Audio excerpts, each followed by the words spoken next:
Hi, I'm David Burns, and I want to thank you for registering to take our spring management course. Looking forward to spending the next few hours with you, training you on the exciting things to do with your bees coming out of winter, going into spring. So many things are critical. So many things are so important to get right, or all that winter survival just can go out the door. So we want to really focus on the important things to get our bees ready for spring. Before we get started, let me thank you again for registering and taking this course. I look forward to explaining all of these techniques about swarm management, making splits, feeding your bees in the spring over the next few hours. Some of you may be taking this course because you just completed the basic beekeeping course and now you're ready for these details about spring management. So that's a great way to do it. Now, if you're taking this course and you have not taken the basic beginners course, you can do that. You can still learn these spring techniques, but I won't be going into details over the things that I talked about in the basic class. For example, I'll touch on things like testing for mites, but that's explained in the basic beginners course in detail, and so we won't go into pests and diseases and mite management. This is more of assuming that you know that, and now you're just wanting to take that information from the basic course and apply greater understanding and teachings to managing your hive in the spring. So yes, if you feel like you need to go back and take that basic course, you can certainly do that. You can go ahead and register for the basic course after you watch this one. This is not going to be a wasted time for you, but there are still some underlying fundamental truths that you gain from that basic course. For example, the same is true if you take the advanced online beekeeping course or the queen rearing course or the overwintering course. That's assuming that you have all of these fundamental skills already under your belt. Okay, with that said, let's get started about spring management. Winter survival. Coming out of winter, if you're probably dealing with bees now in the spring, that means that either you're starting brand new and you're wanting to know what to do with your bees now that it's spring, or your colony's overwintered well and now it's time for you to take action with that overwintered colony. But winter survival really begins in the spring.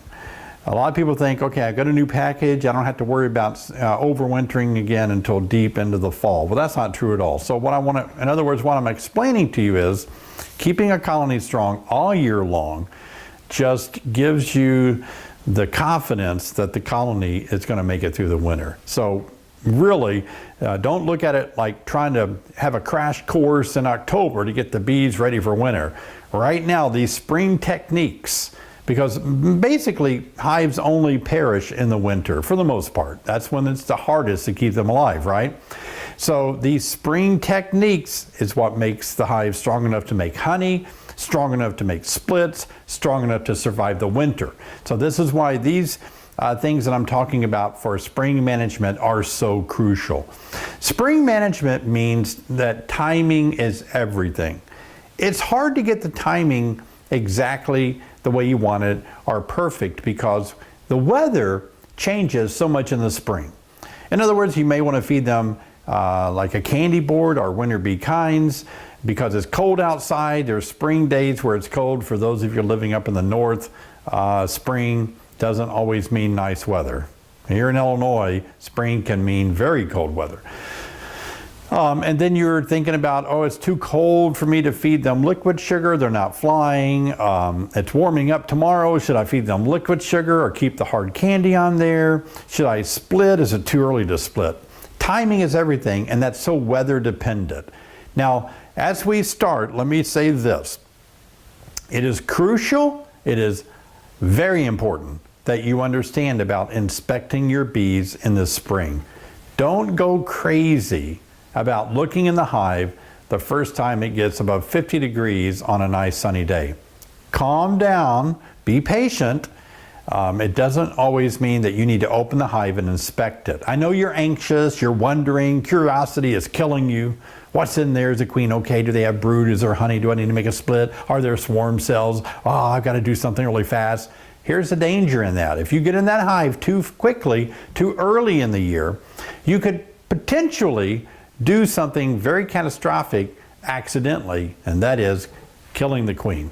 You know, she gets on a sidebar of a frame, you lift the frame out, you bump her, she's gone. Now this early in the year, if you notice that you killed her, you can't get a replacement, because quite frankly, people are putting all the queens that they can raise, they're putting those queens in packages that are getting ready to be sent out all around the country. And queen producers like myself, we're not making queens until the month of May. So if you make a mistake and kill the queen this early in the year, it means trouble. Now, will they raise another one? That's the other thing. Here in Illinois, the bees can't raise one yet because the queen couldn't take a mating flight. It's not warm enough. There may not be enough drones populating the drone congregation areas for her to take that mating flight. So it's still pretty crucial time. That's why I recommend wait and inspect when you know that you can get a queen if you kill her, or if they can raise a queen if you accidentally kill the queen. So that's why there's a problem with going into your hive too early. Also, if you go into the hive and hold a frame of capped pupae out too long in that cooler weather, it can actually kill the whole frame. Pupa needs to be kept at about 90 to 93 degrees warm while they're pupating.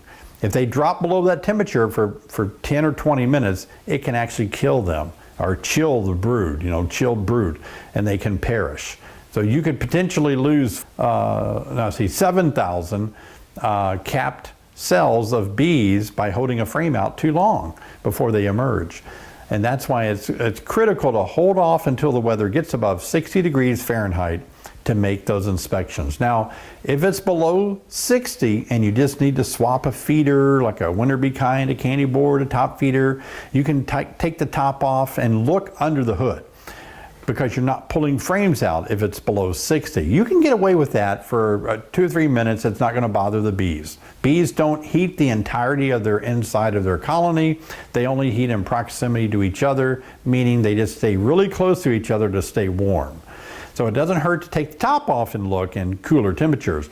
But you don't want to pull a frame out of brood and inspect it with temperatures 60 degrees or below.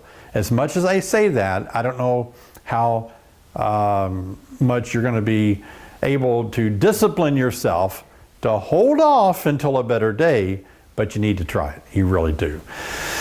So let's talk about when you're working that new colony, you're coming out of winter, you're wondering what to do in the spring. What are you going to be looking for? Well, you want to evaluate the overwintered colony to see how it does. Now, this is assuming that the weather is good, and now you're going to finally open it up and check under the hood, see what's going on in this new colony.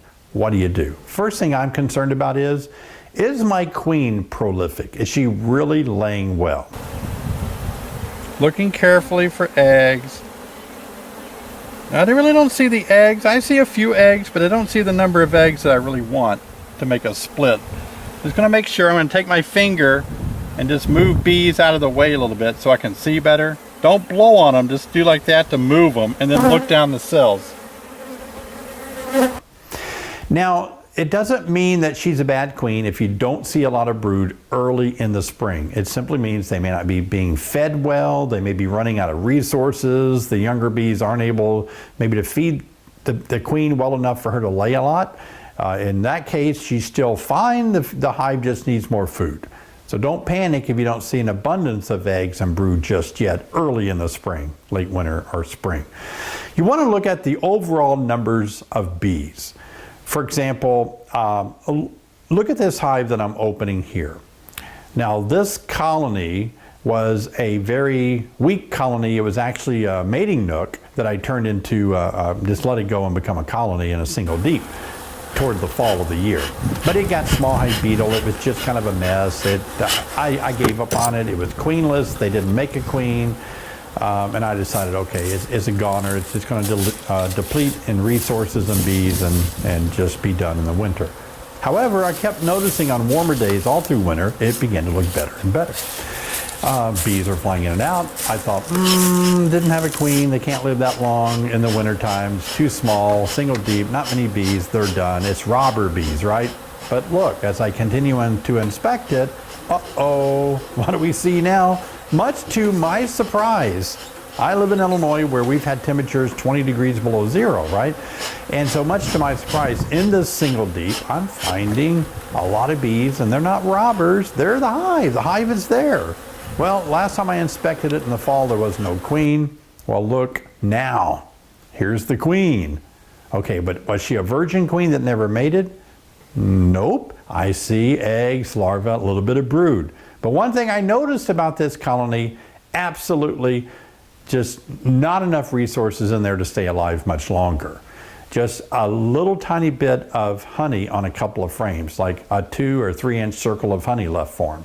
So in this case, what I'm looking at now, the number of bees is what we're talking about now. The number of bees in this colony is average to very small. And so this hive is in trouble. If winter continued really cold and snowy for another month, which it can do in Illinois, this hive would die from starvation. And that's why it's important to keep those winter bee kinds on there, the candy boards on there, until you're safely out of spring. And to determine that, what I use is basically temperatures aren't going to go much below freezing anymore. When you come to that point, then you feel like, okay, my bees are going to be okay. I can feed liquid sugar now. I can keep them getting stronger for spring. Burns Bees feeding system. I make the rails here, this distance, so that when I place it on, I'm not going to smash any bees that are sitting on the top of the frames like this. That's why those rails are there. I peel off the wax paper on one side of the pollen patty, and then I'm just going to push it down through this screen. I like to get as much of it as I can pushed down and through the screen. If I leave too much on top, it could attract small hive beetle, especially if you live in an area where there's a ton of small hive beetle. Some of the sugar water here. Yep. Here's another jar of sugar water. Now this sugar water has protein, and I've got my, look at that bee carrying off some pollen. Let's put some off. Oh, come on. Let me put this together. So, as I was saying, my sugar water has some protein in it.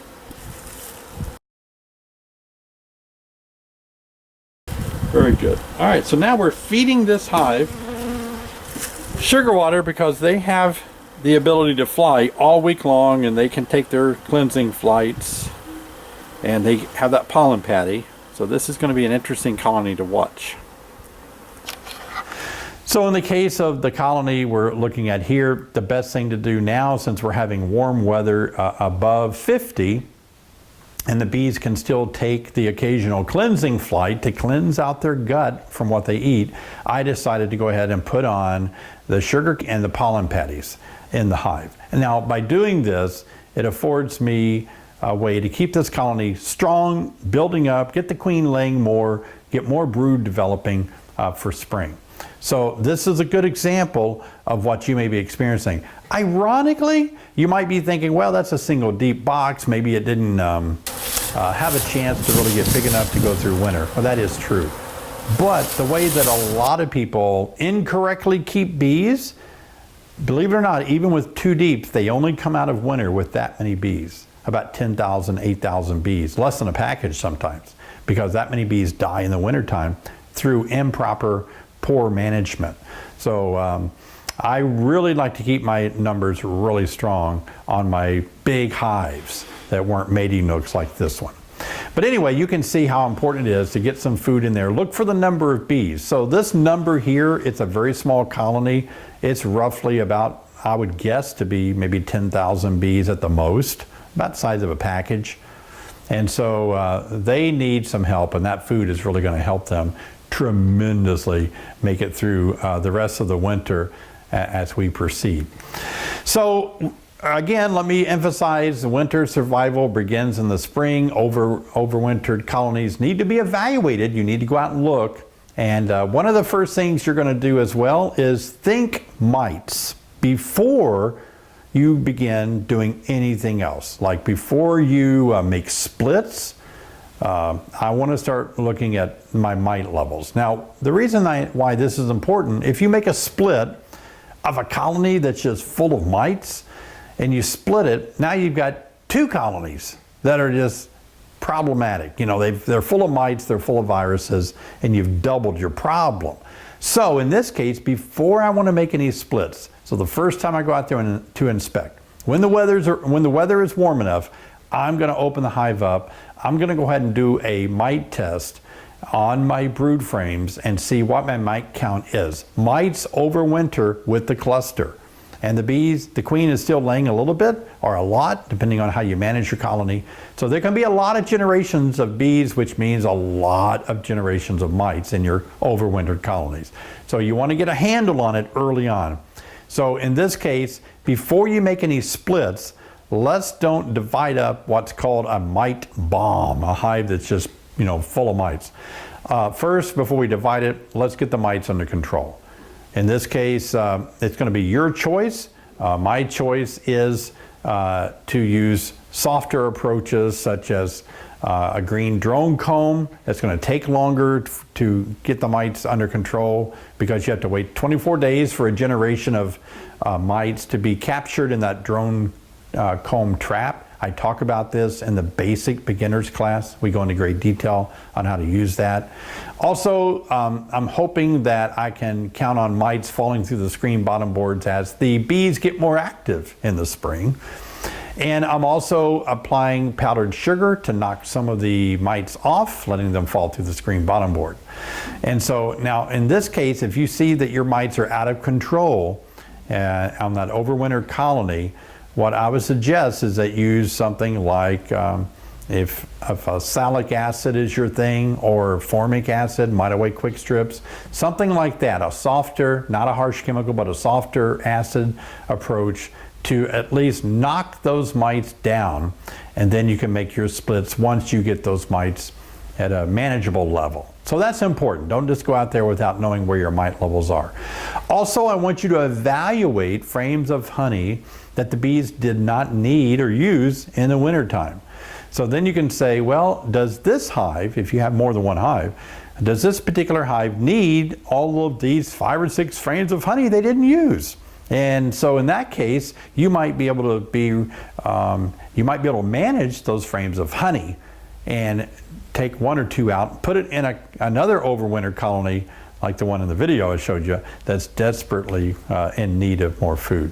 Another thing that you may be concerned about right off the bat is the number of dead bees on the bottom board. You may have a solid bottom board, you may have a screen bottom board, and it may be pretty gross looking to see all the bees that died in the wintertime still on that bottom board. And it's important for you to go ahead and clean that off. Now, what I like to do is simply lift the hive off that bottom board and then just simply discard all the dead bees, but I do recommend you clean off your bottom board. Will the bees do that? Yeah, a healthy colony will clean off their own bottom board like that. It's just going to take longer. Watch out if you have a solid bottom board, you're going to likely have so much debris that you're going to have small hive beetle that have maybe even pupated or maybe have larvae down in that debris on the bottom of that screen. So, or not necessarily the screen, but on the solid bottom board. I've noticed on screen bottom boards, I don't have the debris that builds up. That's why I like to overwinter with screen bottom board. But on solid bottom boards, it can look pretty nasty under there. So be ready to kill those small hive beetles without them just going everywhere, okay? This is also a good time now in the spring to consider getting rid of some old comb. And that's always debated on, you know, what is old comb? How do I know what old comb is? Well, it's not a bad idea to date your frames on the top. How long do we like frames to be in there before we change them out? I'm going to say most of us are pretty comfortable letting them stay in there, the comb, the drawn comb, at least 5 years. It depends on how it looks. Now, that's mainly in the brood nest area, because in the brood nest area, again, you can have spores of things like American foul brood or nosema that can continue to be lurking around in those cells, because every time they raise a generation of bees, those bees as they pupate, make a cocoon in there, and that cocoon stays there. It's very thin, of course, but it stays there then there's another one every 21 days, another cocoon. And that between the cocoon layers is where spores could actually breed. So we're concerned about comb that gets really old and dark and used a lot. In nature, bees seem to get off of extremely old comb and move on and lay in fresh comb. And so in a Langstroth hive, we just keep them, forcing them to lay in those one or two bottom deep brood nest areas, using that comb over and over. And so what a good practice is to cull it out every 3 years. Or if you want to, every year after the 5-year mark, you could pull out 3 frames and wash that comb off, or replace the foundation with new foundation. Take out 3 every year after that 5-year mark. And that way, every year you're giving the bees the encouragement to actually build 3 new frames of new wax, and that'd be healthier for them. So in 3 years, replacing 3 at a time, you've practically replaced the whole deep with new frames and new foundation. So that's a good way to help prevent things like American foul brood or spores from getting in between those cells, or the walls of the cells. Spring is a great time to look at your boxes and decide that, wow, it's time to repair this big hole, this knot hole that fell out, or this crack on the corner where mice have dug in or deer have scratched a box or something. Easiest way to do that is simply have some spare equipment, take all 10 frames out, put them in a better box, put the better box on the hive, take the box that needs repaired, thrown out or painted, and then you can deal with that without bees in it. And then that one's ready to be replaced once the other one gets older. So it's good to have a few that you can swap out.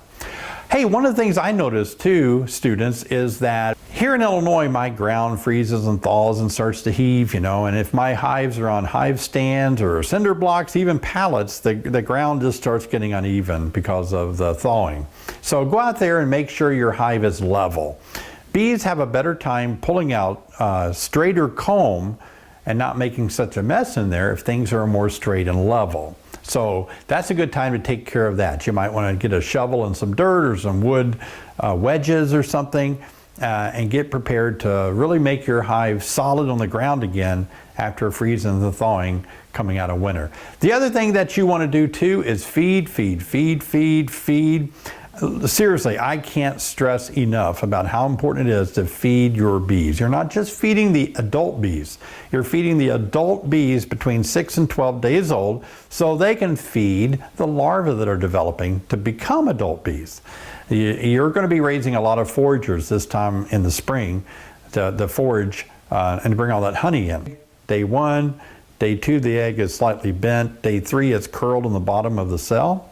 So day 3, 4, 5, 6, 7, before they cap it off, that larva that's developing, if it's not fed adequately, royal jelly and worker jelly, then when that larva develops into an adult bee, she has a lot of trouble. Studies show that she does not forage well, as long, as far. She doesn't understand or display waggle dances as accurately. She doesn't have as much weight on her. She's smaller. An inadequately fed larva just doesn't make a strong adult. So right now is the time to make sure that as the queen starts laying a lot more eggs in the spring, that the bees are strong enough. They only get strong by you feeding them protein, not just sugar water, but protein and sugar water, so they can produce royal jelly in their mandibular glands to feed the developing larvae. So you've got to feed. Now, when do I feed? When do I stop feeding? Those are questions that are going to depend on your climate. I will feed my bees as long as they can fly. I will feed them sugar water. If it's warm enough for them to fly, I'm feeding them sugar water for at least 2 to 3 weeks in the spring. Why? Well, you may have a lot of flowers around your property coming out in the spring. It may look like bees have, just an abundance of nectar. However, think about spring, April showers bring May flowers. So the whole month of April can really be rainy. Every day it rains, bees aren't flying, they're not getting food. But if you have something on there, then they're going to be able to eat and stay strong even on rainy days of spring. This is critical that you feed from the top. I really recommend feeding from the top. Here's why. Where I live, there can be cold nights in the spring. Those cold nights, the bees aren't going to break cluster and go down to that entrance feeder in the front of the hive, you know. But if you're feeding from the top, the bees are able to stay up high in the colony, up high in the hive, and that colony can go up there and eat the sugar water and the pollen patties, even when it's cold and they're kind of clustered up high in that box. So feeding from the top is crucial, I believe, in the spring. Also, feed them 1-to-1 sugar water. Now, my little trick that I use, you can decide if you want to do this or not. This is just what I like to do. I'm not making this essentially something you must do. I'm not recommending this, but a lot of you know that I do this, so you're going to ask me, I'm going to tell you. I like to put a little bit of pollen powder in my sugar water. No, I'm not going to tell you what I use, what kind of pollen powder. It doesn't matter what brand you use. Don't freak out over that. Don't overthink bees. Let's calm down, okay?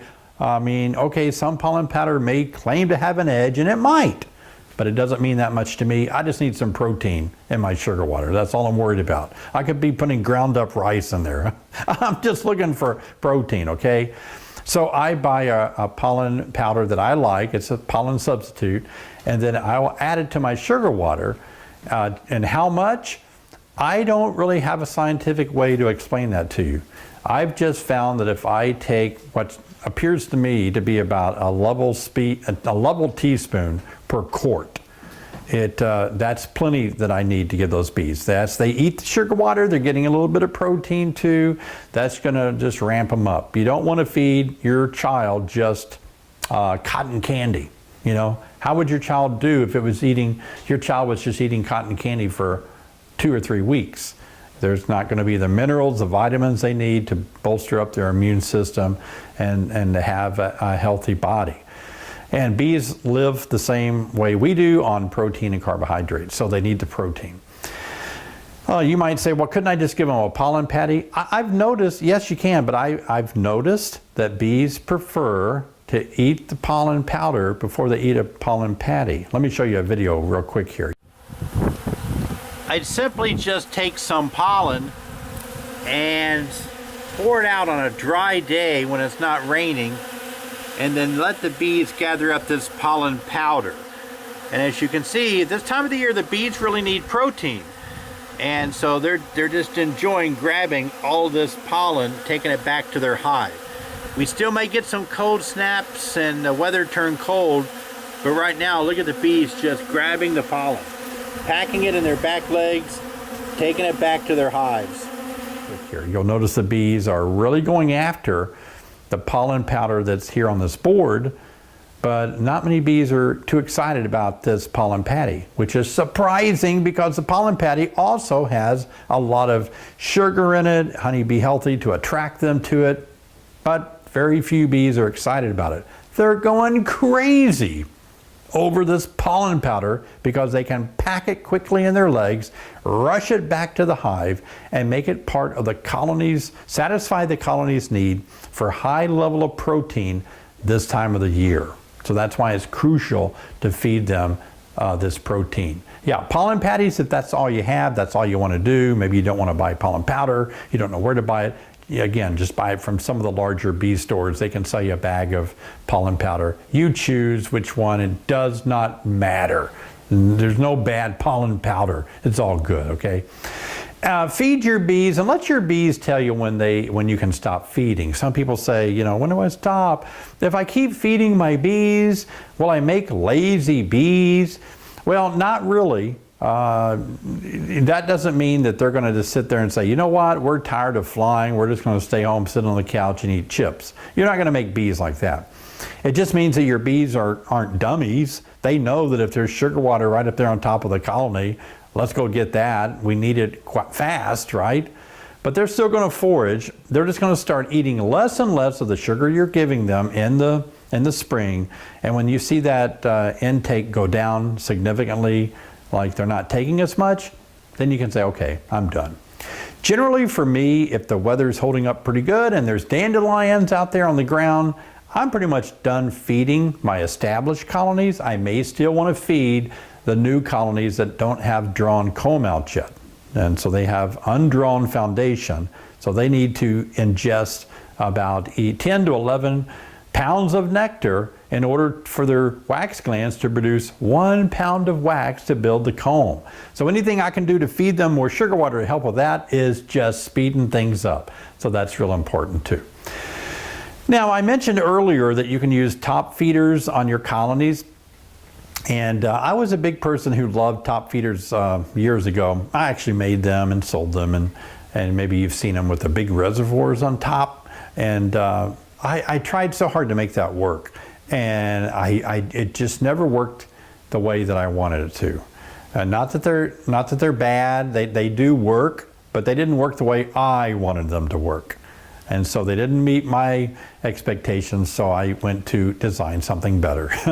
As beekeepers, we do that, right? But the big reservoirs, what it is, it's a big, maybe a gallon or two of sugar water in a reservoir. Bees walk up through a little walkway underneath the screen, and they go around a wall, and they can just consume all the sugar water in these reservoirs.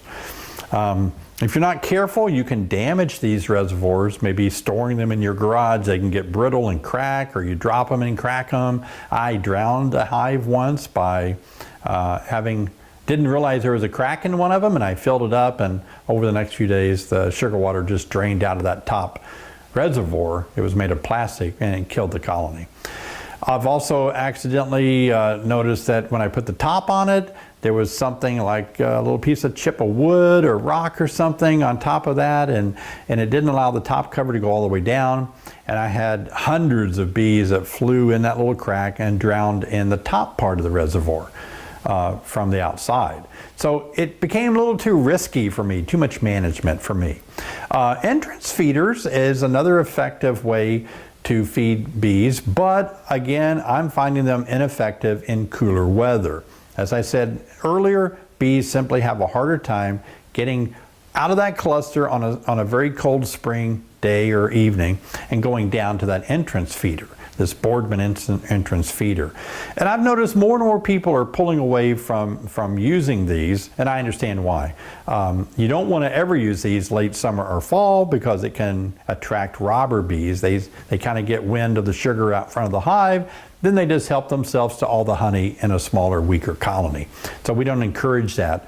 It is sometimes still sold in package kits as a way to get your bees started in the spring. And again, on a nice spring day, bees will go and drink that, and it works fine. There's also another type of feeder that you may know about, and that is a frame feeder, made to replace one frame or two frames in the colony. And that way you can bore sugar water. These have really been modified over the years to keep bees from drowning in them. They have little ports, and these ports have like a cylinder that goes down there into the sugar water, and the bees can just walk down there and drink safely.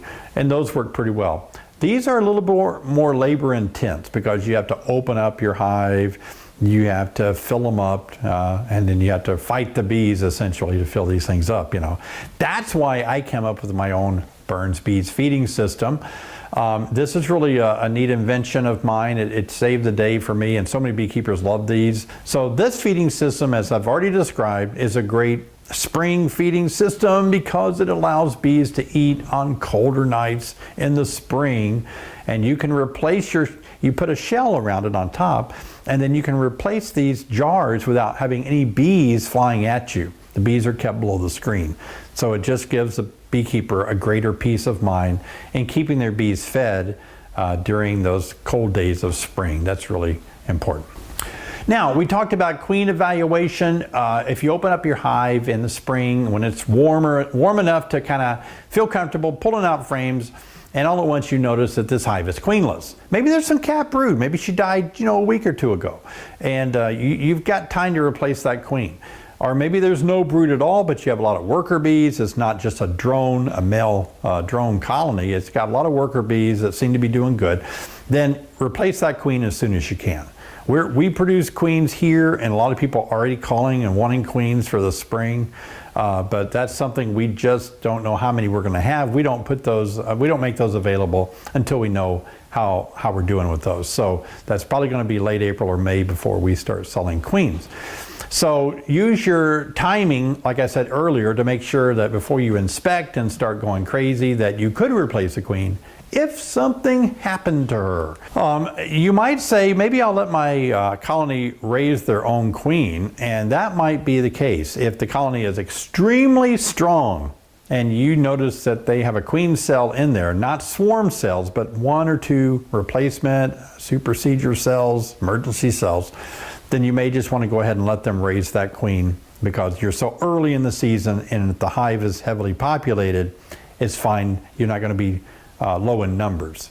She'll start laying in 21 to 30 days and all will be well. All colonies really need to expand quickly in the spring. They're wired to expand quickly in the spring. And you need to be ready for that. You need to promote that. That's what really seals the deal in your hive being strong all year. Can you get this thing off to a rip-roaring start in the spring? That is crucial. Don't just let a little colony limp along in the spring and you wind up in July with this thing still not doing much. Now, let's don't go down that road. All colonies must really expand quickly in the spring or else something is wrong. If they're not, if you open up a hive and they've got, like your package B, let's say, if they're sitting on 2 or 3 frames after you install them, a week after you install them, if you come back in 2 or 3 weeks, they need to have at least 2 or 3 more frames drawn out and with bees on those.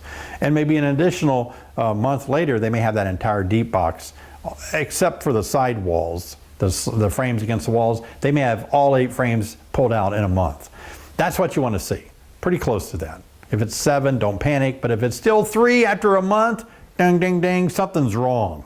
The queen's not laying good. They don't have enough foragers to bring resources in. They're struggling with a pest or a disease or something. That's why you need to do something. So be alert, make sure they continue to expand, and that's really important. So if they're failing to grow quickly in the spring, they will never have the foraging force to really go out and gather enough resources for the winter. A lot of people have a really weak colony all year long and then they wonder what happened, why it died in the winter. And that's because it just never got their foot established as a strong colony. Always have a nuke, a nucleus, a little 5-frame nuke with a mated queen for each hive. Now, this isn't going to work if you're a large beekeeper. That's a lot of labor. But if you have 1 to 10 colonies, even 20 maybe, you can have a 5-frame nook sitting somewhere, and you just know, yeah, you can put it right next to the hive, make it face a different direction or something.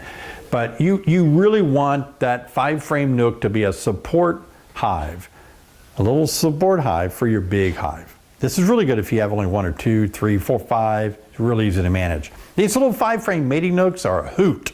They're just fun to keep. You have a queen in there, she's laying eggs. So in your big colony, if it loses a queen, then you can just go over to that colony, the little 5-frame nook colony, and put that queen out, take her out, put her in a queen cage with a marshmallow if you don't have queen candy, and then introduce her to your larger colony that lost their queen. That way you're never down the brood time of waiting on a queen to be shipped to you. Meanwhile, if you take the queen out of the 5-frame nook box, guess what's going to happen? They're going to quickly raise a new queen in your 5-frame nook box as well. If you're shy on brood, you need a frame of brood, like cap brood, to kind of bolster up another hive, you can pull that out of that 5-frame nook box. If you need a frame of honey or pollen, out of the 5-frame nook box. You got to do that. I mean, it's just fun, and it gives you a little more leverage on keeping your hive strong. On having that 5-frame nook box. Spring, great time to start this.